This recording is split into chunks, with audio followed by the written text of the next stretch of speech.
All of you साथियों, हम लोग आज चर्चा करेंगे टेस्ट 11 के प्रश्नों के बारे में। आपका पहला प्रश्न यहां है, सबमरीन के लिए हम लोग किस केबल का इस्तेमाल करते हैं? आप सब याद रखिएगा, इसके लिए हम लोग ट्रॉपेड्योर केबल का इस्तेमाल करते हैं। और ये जो ट्रॉपेड्योर केबल होता है, यह साहब विशेष प्रकार से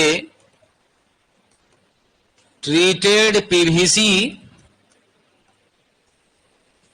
का प्रयोग यहां पर किया जाता है। आप याद रखिएगा, यहां पर हम लोग इंसुलेशन के लिए इंपरजिनेटेड पेपर का प्रयोग नहीं करते हैं। क्या करते हैं साहब? इंपरजिनेटेड पेपर का प्रयोग यहां पर हम लोग नहीं करते हैं। और यह सामान्य रूप से जो इस्तेमाल किया जाता है 650 वोल्ट से लेकर 1100 वोल्ट की क्षमता के बीच में इसका इस्तेमाल विशेष रूप से हम लोग करते हैं। नाम से पता चल रहा, vulcanised Indian rubber cable, lead sheet का कवर इसमें लगा है तो लेड शीट केबल कह रहे हैं। आपके इस केबल में आर्मरिंग की गई है और आर्मरिंग की जाती है यांत्रिक मजबूती के लिए, और वह आपका गैल्वेनाइज्ड आयरन और स्टील के तार द्वारा की जाती है। तो वो आपकी कौन सी केबल हो जाती है? आर्मर्ड केबल हो जाती है। चलिए आगे बढ़ें।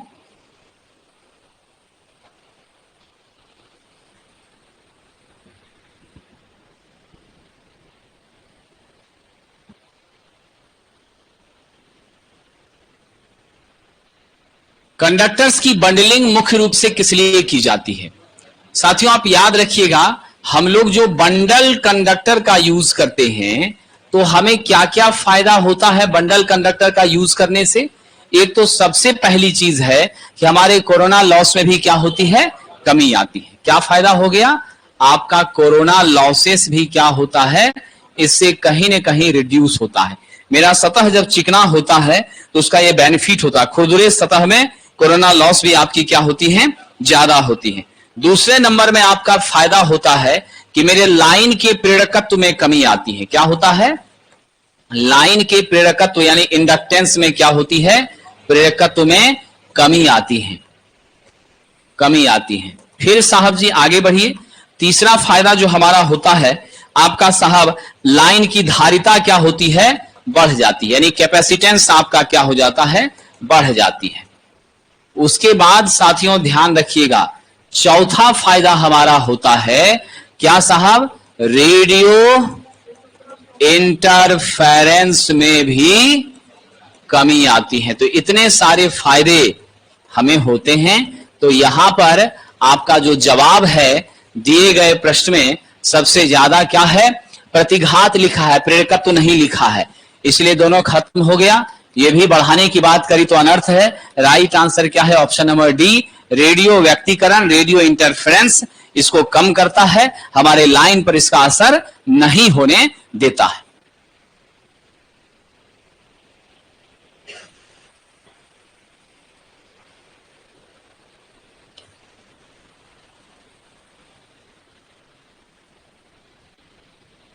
चलिए आगे बढ़ें विद्यार्थी जी।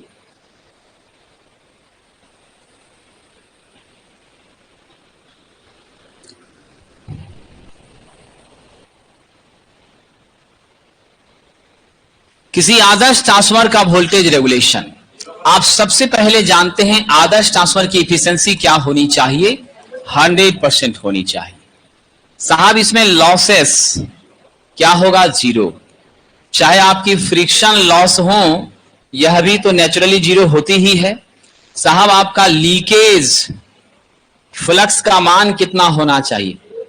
वाइंडिंग रेजिस्टेंस का मान कितना होना चाहिए? वाइंडिंग रेजिस्टेंस का मान कितना होना चाहिए? जीरो, है ना? तो हमारा नेचुरली साहब बिल्कुल भी वोल्टेज में फ्लक्चुएशन नहीं होता है, 0% होती है। और आप सब जानते हैं लेसर मैग्नीट्यूड होता है वीआर का, क्या माना जाता है? बेटर वीआर माना जाता है। यदि मेरे वोल्टेज रेगुलेशन का मान न्यूनतम होता है तो उतना बेस्ट वोल्टेज रेगुलेशन माना जाता है। साथियों आप याद रखिएगा, वोल्टेज रेगुलेशन क्या होती है? No load secondary voltage minus no secondary full load voltage. अब बटा क्या हो जाता है? नॉर्मली हम लोग लेते हैं फुल लोड वोल्टेज। ये जो रेगुलेशन है याद रखना, इसको हम लोग अप रेगुलेशन कहते हैं, और अगर यहां एनएल हो जाएगा तो उसको डाउन रेगुलेशन कहते हैं। हम लोग प्रायः कोशिश किसका करते हैं, डाउन का करते हैं, लेकिन यूनिवर्सली अगर आपसे वोल्टेज रेगुलेशन पूछा जाए तो सभी मशीनों में समान रूप से वोल्टेज रेगुलेशन हम लोग no load secondary minus full load secondary बटा फुल लोड सेकेंडरी बोला करते हैं। ट्रांसफार्मर के केस में हम लोग नो लोड सेकेंडरी को लेकर के भी चलते हैं, क्योंकि ट्रांसफार्मर के केस में हम लोग वोल्टेज फ्लक्चुएशन को न्यूनतम रखने का प्रयास करते हैं। अगर ऑप्शन में यही दिया है तो इसी को आपको सही लेके चलना है साथियों। तो इसीलिए याद रखिएगा, दो परिस्थितियां पैदा यहां पर हुआ करती हैं, तो मेरा जितना मिनिमम होगा उतना बेस्ट रहता है। राइट आंसर आपका क्या हो गया, 0%। चलिए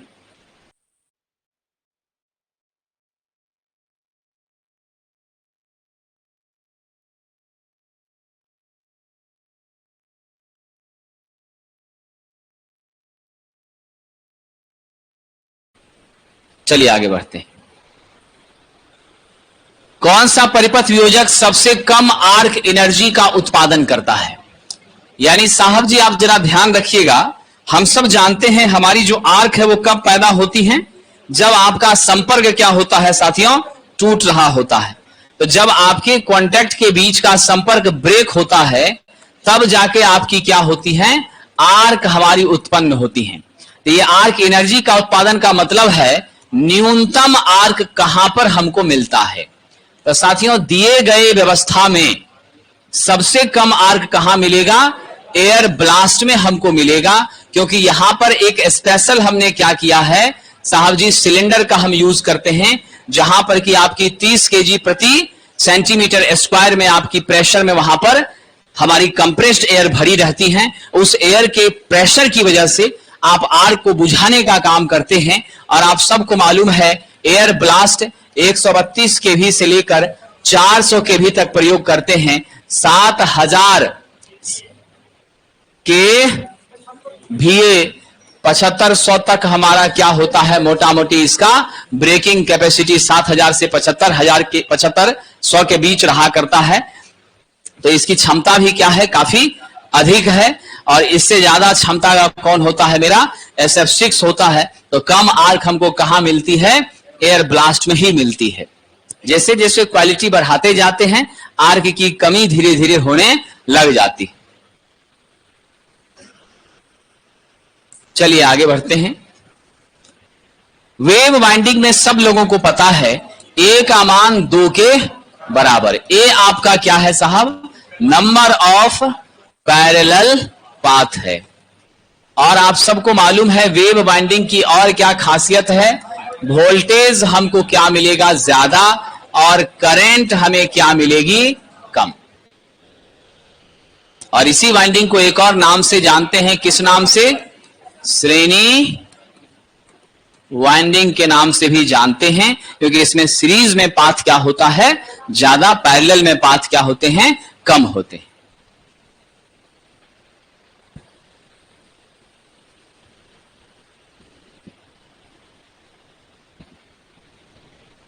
चलिए आगे बढ़े विद्यार्थी जी।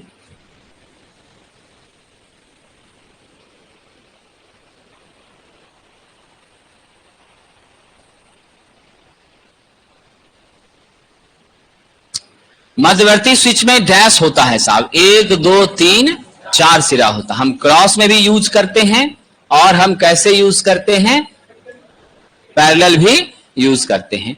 आप ऐसे करिए या इसको रखिए, इसको हटा दीजिए। तो इसका जो विशेष रूप से प्रयोग है, टर्मिनल तो 4 हो ही गया, लेकिन जब एक बल्ब को क्या करना है, एक बल्ब को 3 या अधिक जगहों से नियंत्रित करने हेतु इसका क्या करते हैं, प्रयोग करते हैं।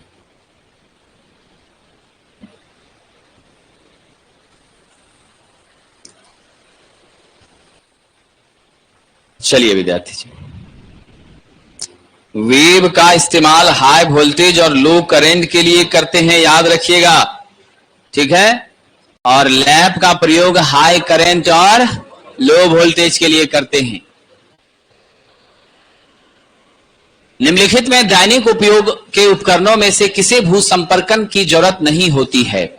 गीजर को जरूरत होती है, रेफ्रिजरेंट को होती है, ऑटोमेटिक इलेक्ट्रिक वाटर हीटर के बॉडी को होती है, लेकिन प्लास्टिक बॉडी वाले रेगुलेटर को नहीं होती है। जब भी हम अर्थिंग करेंगे तो मेटालिक स्ट्रक्चर को करेंगे, मेटल बॉडी को करेंगे, ताकि लीकेज करंट धड़ल्ले से कहां चली जाए? पृथ्वी में चली जाए। मेटल बॉडी के अलावे दूसरी बॉडी को हम जरा सा भी करने का प्रयास नहीं करते हैं, क्योंकि लीकेज करंट वहां पर साथियों हमारी नहीं हो सकती है। जब तक करंट को जाने का रास्ता नहीं मिलेगा तब तक वो कहां से कंडक्ट करेगा? साहब जी सबको याद है, क्वेश्चन हाईलाइटेड है, हेलोजन फ्लड लैंप का वाइजर किससे बना होता है? कांच का बना होता है। किसका बना होता है? कांच का। हेलोजन लैंप में हम लोग हेलोजन ग्रुप की गैस को भरने का काम करते हैं। क्या क्या एलिमेंट है इसमें? क्लोरीन है, ब्रोमीन है, आयोडीन है, ये सब को भरने का काम साथियों करते हैं। आपको मालूम है इसका लाइफ कितने का होता है? लगभग 3000 आवर्स का होता है। ब्राइटनेस बहुत ज्यादा देता है। और विद्यार्थी जी मालूम है इसकी दक्षता कितनी होती है जी? कितना होता है बताइए? 25 से लेकर के 35 लुमेन प्रति वाट होता है। इसकी दक्षता क्या होती है? 25 से 35 लुमेन प्रति वाट है। और हम लोग एक खास स्पेस पर अच्छी खासी रोशनी हमको करनी है तब इसका यूज करते हैं। जैसे कि आप शादी विवाह फंक्शन में देखते होंगे, हेलोजन लगा दिया, पूरा रास्ता एकदम झकझक कर रहा है, काफी ब्राइटनेस मिले, तो हाई ब्राइटनेस इससे हमको मिलती है, इसमें कोई शक नहीं है। और आपको मैंने आज ही चर्चा किया था, अगर ब्राइटनेस मेरी बढ़ रही है तो इसके द्वारा प्राप्त लाइट की इंटेंसिटी भी क्या होगी? ज्यादा होगी, क्योंकि मेरी ब्राइटनेस किसके समानुपाती होती है? इंटेंसिटी ऑफ, बिल्कुल इंटेंसिटी ऑफ लाइट के समानुपाती होती है। चलिए आगे बढ़े।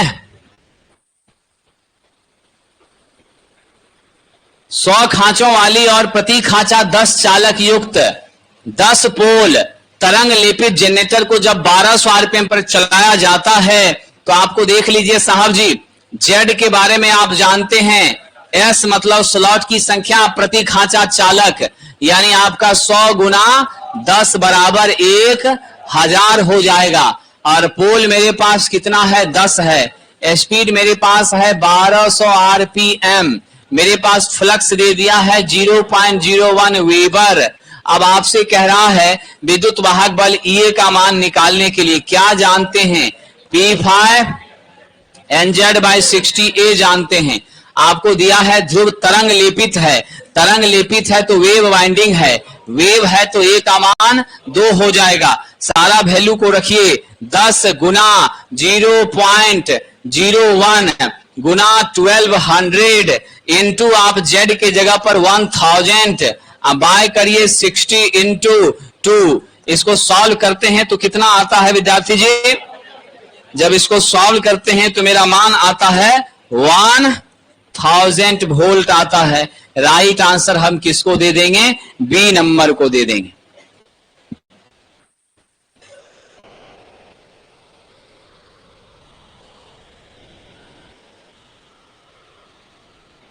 क्या ड्रीम 11 बनाया था ना जी?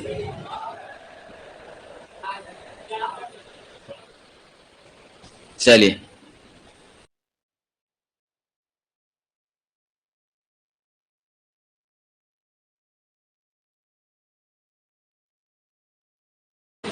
शंट जनरेटर 250 वोल्ट के टर्मिनल पर विभवांतर 195 एम्पीयर प्रदान कर रहा है। शंट जनरेटर है तो परिस्थिति आपकी फोटो इस तरह की होगी। यहां पर आपका RSH हो जाएगा और ये आपका देख लीजिए साहब मेरा आर्मेचर हो गया।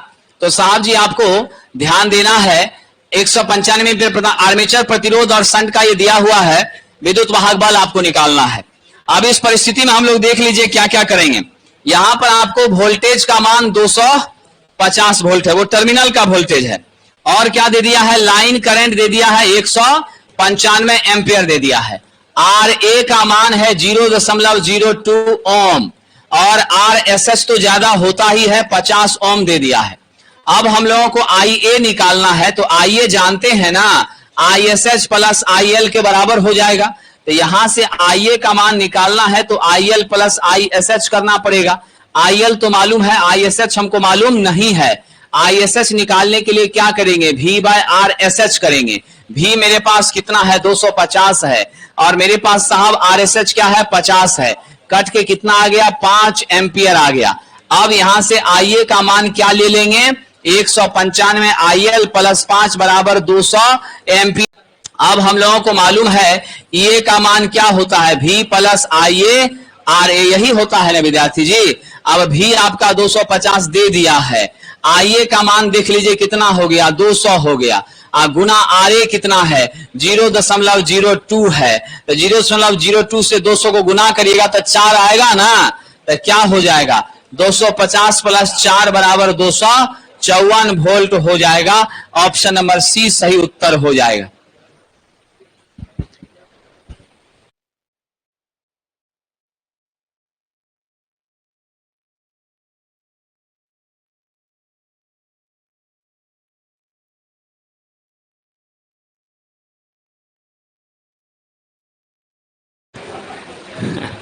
आठ 8,000 क्वेश्चन याद कर लिया है ट्रेड का, 5,000 उस प्लेटफॉर्म में किया था, अब बाकी 3,000 यहां कर लिया है, और उसके बाद वॉल्यूम 1 वॉल्यूम 2 टोटल कर लिया है। ALP वाला किताब में जितना क्वेश्चन है वो सब कर लिया, 8,000 से ज्यादा कर लिया है याद। खाली क्वेश्चन बोलिए, आंसर बोल देगा, लेकिन डाटा नहीं बदलिएगा। डाटा बदलिएगा तो लफड़ा हो जाएगा, न्यूमेरिकल में डाटा बदलिएगा तो लफड़ा हो जाएगा। थ्योरी में कोई टेंशन नहीं, उसमें क्या बदलिएगा। चलिए आगे बढ़ें।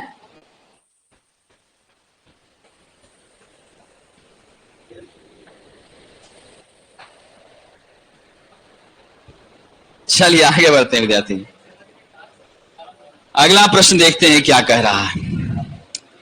एक जनरेटर को मोटर द्वारा चलाया जा रहा है, 300 वोल्ट पर 18.65 एम्पियर की करंट ले रही है। दक्षता 75% दे दिया है, इफिशिएंसी 75% यानी 0.75 दे दिया है। अब आपको एचपी में कह रहा है मोटर की अश्वशक्ति निकालने के लिए। साहब जी हम सब जानते हैं मेरा पावर नॉर्मली क्या होता है, V इंटू आई होता है। V कितना दिया है 300, I कितना दिया है 18.65। अब इसको जब हम गुना करते हैं तो 5,595 कितना आता है, 5,595 वाट हमें आ जाता है। अब ये वाट तो हमको पावर मिल गया। आप सभी लोग जानते हैं इफिशिएंसी बराबर क्या होती है, आउटपुट बटा इनपुट होती है, इसमें कोई शक नहीं है पावर के रूप में। अब आपको इफिशिएंसी मालूम है, इनपुट भी मालूम है, आउटपुट कैसे निकालिएगा साहब, तो यहां से आप कर सकते हैं आउटपुट पावर इक्वल टू क्या लिख देंगे जी, आउटपुट पावर इक्वल टू हम लिख दें इफिशिएंसी गुना इनपुट पावर। अब जल्दी से आइए, मेरा इफिशिएंसी 0.75 है, इनपुट पावर कितना है 5,595 है, गुना करिएगा तो वैल्यू क्या आ रहा है 4195.25 वाट आ रहा है। अब विद्यार्थी आपको किसमें कहा है बदलने के लिए, एचपी में। अब यहां से आइए आउटपुट इन एचपी, तो क्या करिएगा 4195.25 में किससे भाग दीजिएगा 746 से, क्योंकि यहां मीट्रिक वगैरह कुछ बोला नहीं है तो हम लोग 746 से भाग दे देते हैं, 5.625 एचपी मिलता है। दिए गए ऑप्शन में इसके करीब वैल्यू कौन सा है 7.5, इसी को हम लोग आंसर लेकर चलेंगे।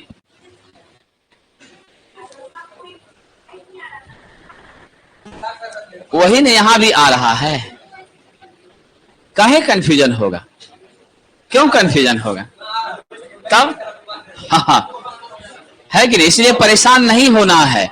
ऐसे बहुत सारे न्यूमेरिकल आपको मिलेंगे जहां पर डायरेक्ट वैल्यू नहीं मिलेगा, समझ गए। अब 5.625 नहीं लिखा है, 7.5 के रेटिंग का ले लिया है, तो ठीक है।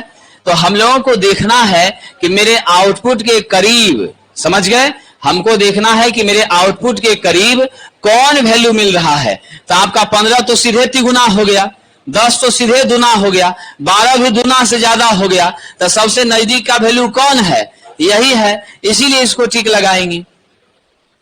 ऐसा बहुत सारा क्वेश्चन आपको मिलेगा, इसीलिए परेशान बिल्कुल भी नहीं होना।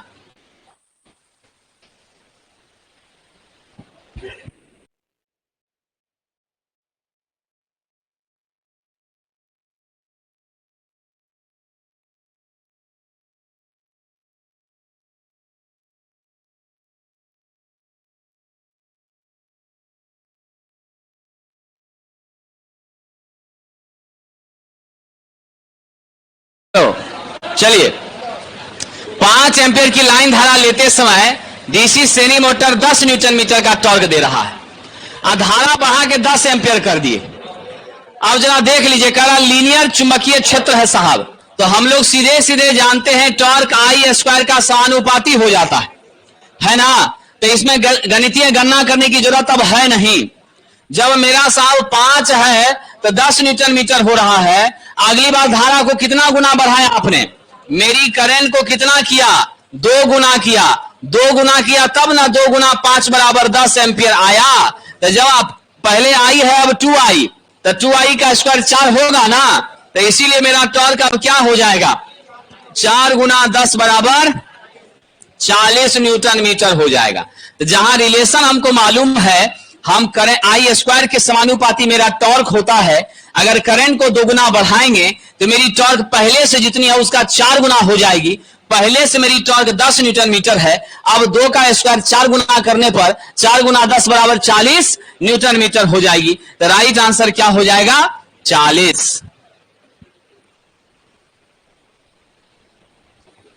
आपका मेन परीक्षा में इस सब क्वेश्चन में से जरूर क्वेश्चन टकराएगा, ये आप याद रख लीजिए।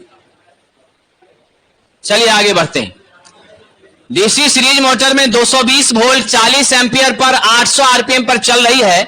आर्मेचर और फील्ड का रेजिस्टेंस यानी आरए का मान 0.2 ओम है और फील्ड रजिस्टर आर सीरीज है जी, आरएसई का मान 0.1 ओम है। ठीक है, मेरे पास साथियों क्या दे दिया है, 220 वोल्ट जो है आपका लाइन वोल्टेज दे दिया है और हमारे पास आर्मेचर की करंट कितना बता दिया है, 40 एम्पियर। अब वोल्टेज आपका 220 वोल्ट है, स्पीड हमको बता रहा है 800 आरपीएम। आपको कह रहा है आर्मेचर में कितना टॉर्क उत्पन्न हो रहा है वो जरा बता दीजिए। तो सबसे पहले हम क्या काम करेंगे विद्यार्थी जी, सबसे पहले हम लोगों को निकालना पड़ेगा मैकेनिकल पावर। मैकेनिकल पावर निकालने के लिए ईवी इंटू आईए करना पड़ेगा। मेरे पास आईए है, ईवी हमारे पास नहीं है। ईवी हम कैसे निकालेंगे, तो हम सब लोग एक रिलेशन जानते हैं। मेरा इस मशीन में V बराबर क्या होता है, ईवी प्लस क्या होता है विद्यार्थी, यहां पे माइनस नहीं होगा, ये मोटर है, इसलिए ईवी प्लस आईए इंटू आरए प्लस आरएसटी होगा। क्योंकि इस मोटर में आप जानते हैं डीसी सीरीज में मेरा आईए बराबर आईएसई बराबर आईएल होता है, सब आपस में कैसे होता है, श्रेणी में। अब हम ईवी यदि निकालेंगे तो क्या लिखेंगे, V माइनस आईए इंटू आरए प्लस आरएसई लिखेंगे। V का मान हमको दिया हुआ है 220, आईए हमारे पास कितना है 40, आरए मेरे पास 0.2 प्लस 0.1, तो आप 40 गुना 0.3 तो कितना हो गया, 12 हो गया। तो 220 में से 12 घट गया, कितना आ गया, 208 वोल्ट आपका ईवी आ गया। अब आपको कह क्या रहा है साहब, टॉर्क ना कह रहा है। तो आप जानते हैं T बराबर क्या होता है, PM बटा ओमेगा होता है। ठीक है, मेरा PM क्या है, ईवी इंटू आईए है। ओमेगा क्या होता है, 2 पाई एन बाय 60 होता है। 60 को ऊपर कर दें तो ईवी आईए इंटू 60 बटा 2 पाई एन हो जाएगा। वैल्यू रख दीजिए, ईवी के बदले 208, आईए के बदले 40, 60 के बदले 60, 2 का 2 3.14, एन के बदले में 800, क्योंकि स्पीड आपका कितना दिया है, 800 दिया है। अब वैल्यू को यहां से निकाल लीजिए, कितना आ रहा है विद्यार्थी जी, 99.3 न्यूटन मीटर आ रहा है। यही आपका उत्तर हो जाएगा ऑप्शन नंबर ए। यानी फॉर्मूला यदि हमारे माइंड में है तो बहुत मुश्किल नहीं होगा।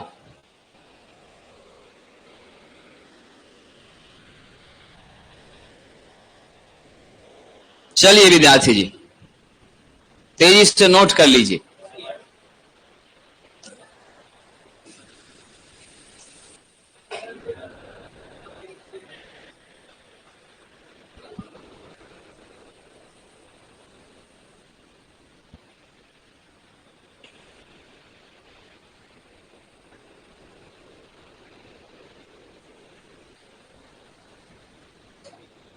एक महत्वपूर्ण सूचना आप लोगों को दे देते हैं, चाहे डेली, बाकी अगर आपको दिक्कत है तो आप डायरेक्टर साहब से मिल करके अपना टेस्ट वगैरह फ्री टेस्ट पर शॉर्ट सर्किट और फुल लोड करंट का कितना है साहब, 4 गुना है। यानी परिस्थिति यहां पर ऐसी है साथियों, जो देख लीजिए, यह क्वेश्चन बिहार इलेक्ट्रिसिटी बोर्ड में पूछा गया था।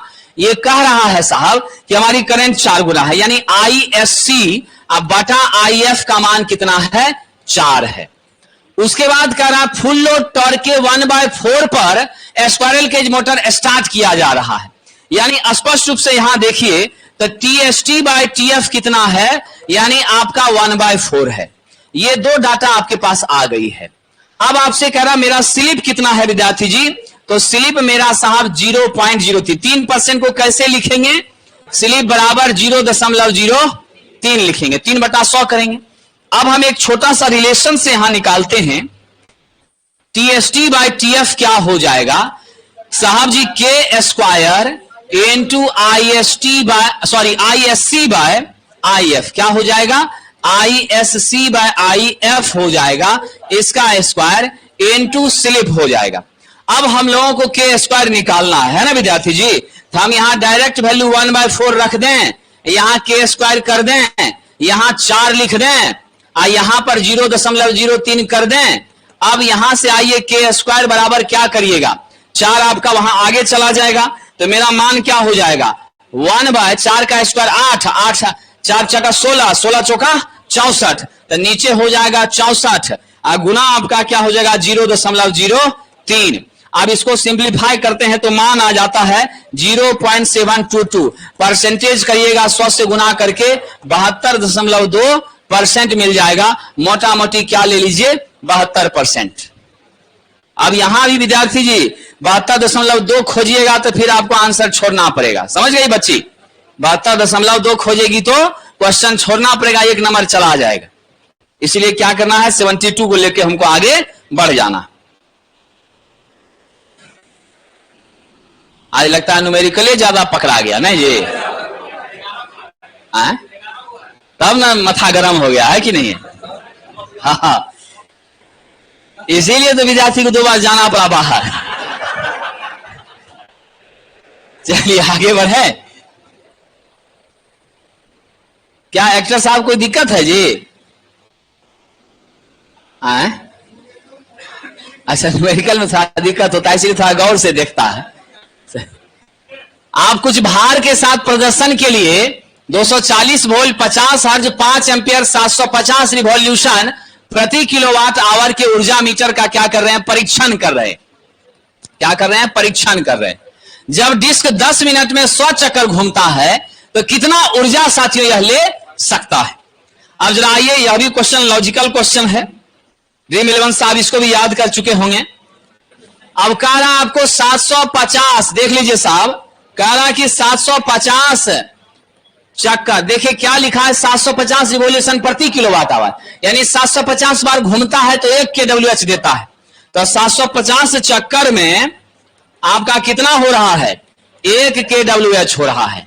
इसीलिए विद्यार्थी जी हम क्या करें, 1 चक्कर में बताइए, 1 चक्कर में कितना kWh, 1/750 kWh हो जाएगा, इसमें कोई शक नहीं है। अब हमारा 100 चक्कर में कितना, तो 100 चक्कर में कितना, अब 100 चक्कर में आपका साहब 100 बटा यानी 1/750 गुना हो जाएगा ना 100, तो इसी को हम लोग क्या कर देंगे 0.133 किलोवाट आवर, इतना हमको मिल गया 100 चक्कर में। वैसा भी जरूरी नहीं है, मिनट कहां लिखा, 10 मिनट यहां है ना, तो अभी हम लोग आते हैं, घबराना नहीं है। उसमें हम लोग किसको यूज कर लेंगे, हम लोग जो मेरा फैक्टर निकलेगा उसका यूज करके काम कर लेंगे, इसलिए दिक्कत नहीं है। अब चलिए, अब हम लोगों को क्या करना है, या तो ऐसे करके निकालिए, आपसे ऊर्जा की आपूर्ति होती है तो हम लोगों को निकालना क्या है साहब, ये तो निकलिएगा 0.133, यहां पर भी आपका काम कंप्लीट हो गया, आंसर आ गया मेरा डी नंबर, ठीक है। लेकिन अब आइए साहब ध्यान दीजिएगा, अब अगर आपको यहां पूछ दिया जाए सीधे सीधे, तो हम लोग क्या जानते हैं, एक स्थिरांक के होता है, और के स्थिरांक हमारा क्या होता है, के स्थिरांक होता है साहब रिवॉल्यूशन, क्या होता है, रिवॉल्यूशन अब बटा KWH। तो मेरा रिवॉल्यूशन बटा KWH जो होता है, तो आपको यहां से K का मान क्या निकल जाएगा, स्पष्ट न हो गया जी। 750 रिवॉल्यूशन प्रति KWH, तो मेरा K कितना हो जाएगा, 750 हो जाएगा। तो हम लोगों को यहां पर इस तरीके से भी कर सकते हैं, बाकी दूसरे तरीके से भी हम बना सकते हैं, मिनट को आवर में चेंज करके। तो ज्यादा आसान यही रहता है, इसीलिए हम लोग इसी का यूज करते हैं।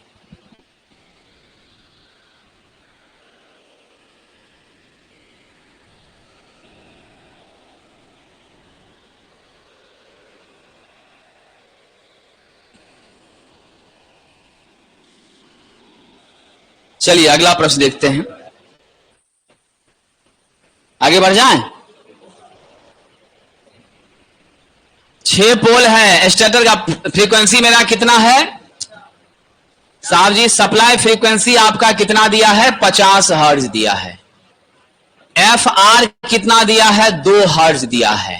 स्लिप के रिलेशनशिप को आप कैसे समझते हैं, आपको मालूम है FR बराबर SF, तो हम यहां से S बराबर FR बटा F कर देंगे, तो मेरा क्या हो जाएगा, 2 बटा 50 हो जाएगा। कितना हर्ट्ज आ गया, 0.04 0.04 गुना 100, तो 4% आ गया। ऑप्शन नंबर C हो गया। इस तरह का क्वेश्चन भी आया हुआ है इलेक्ट्रिसिटी बोर्ड में, ऐसा नहीं है कि सब कठिन क्वेश्चन ही पूछता है।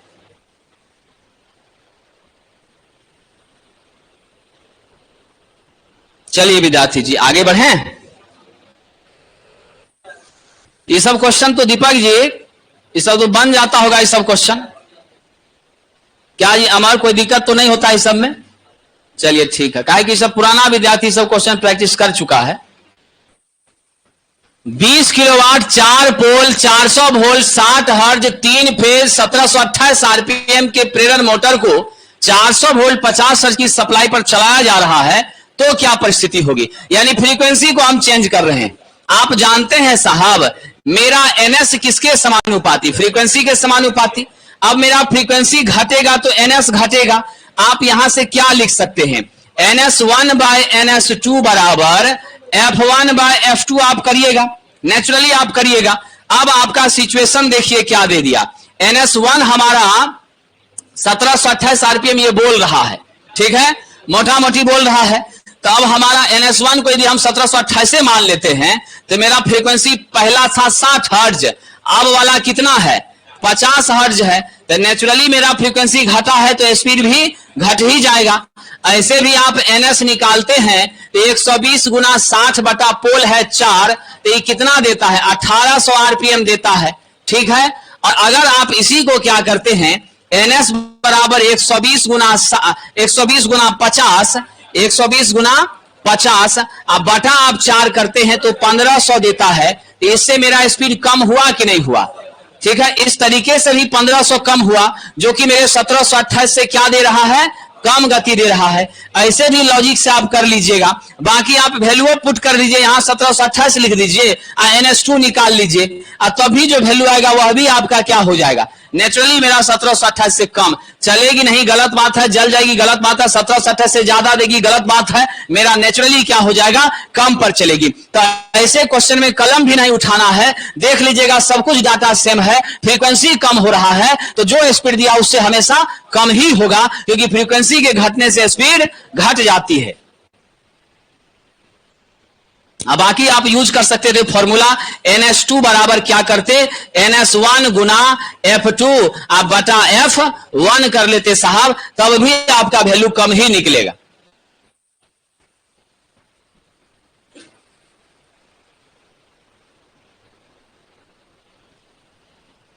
आइए विद्यार्थी जी अगला प्रश्न आगे बढ़ें। संपूर्ण रूप से कुंडली में प्रेरित विद्युत वाहक बल 2 कुंडली भुजाओं में, तो साहब 2 कुंडली भुजाओं की बात हो रही है,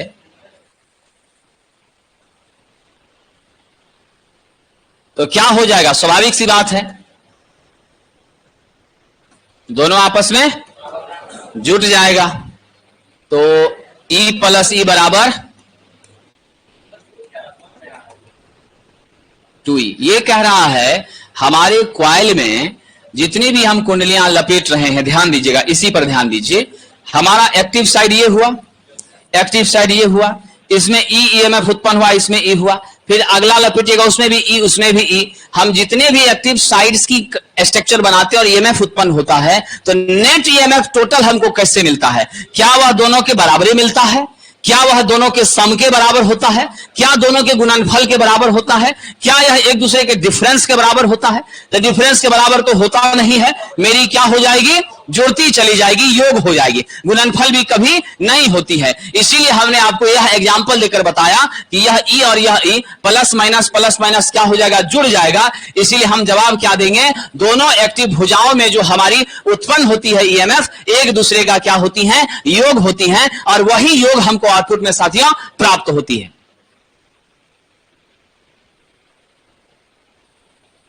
चलिए आगे बढ़ते हैं। चलिए, आपके मित्र हैं दिवाकर जी बेगूसराय वाले, उनको भी क्वेश्चन सबका आंसर देखते देखते याद हो गया।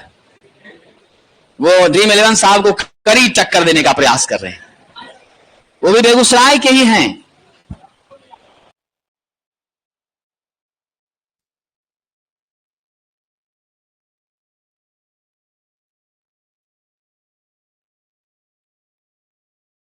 चलिए आगे बढ़ते हैं।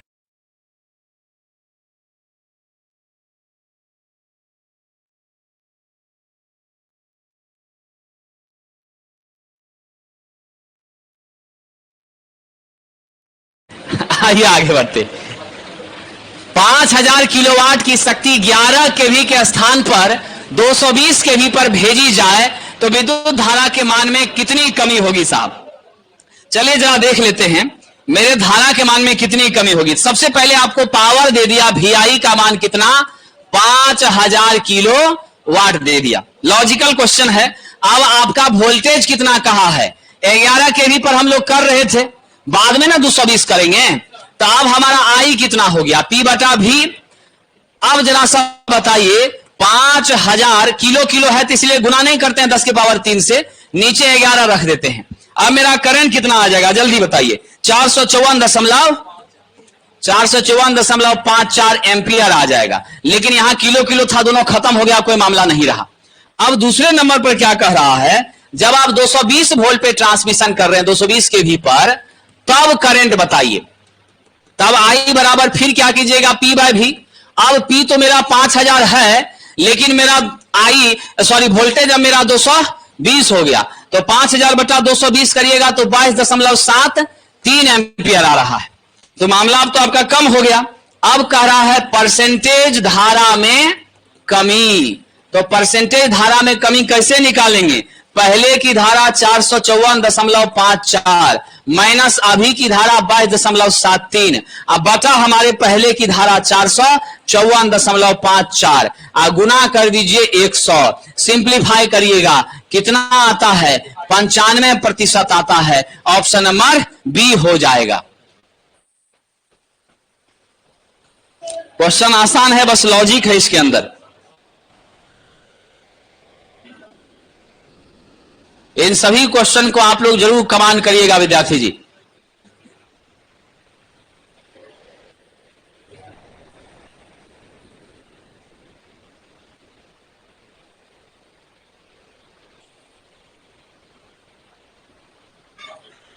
आगे बढ़ें।